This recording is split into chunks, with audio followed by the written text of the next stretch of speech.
Албена. Отражение на мъжките копнежи, желания и страсти. Ще бъде обрисувана с думи от останалите женски персонажи на Йовков, всеки един от които дълбоко в себе си копнее да бъде на нейното място. Една история за силата на любовта. История за преминаване отвъд забранените граници.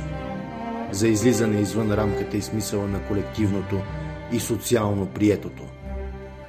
Отвъд смисъла за добро и зло.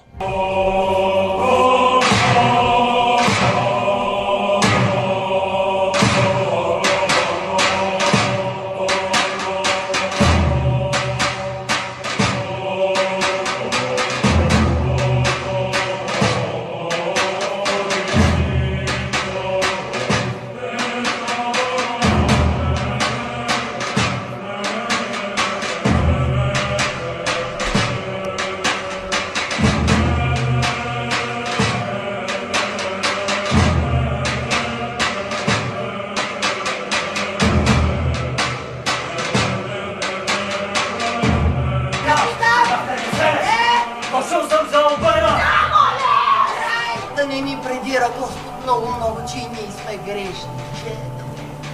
Много сме грешни.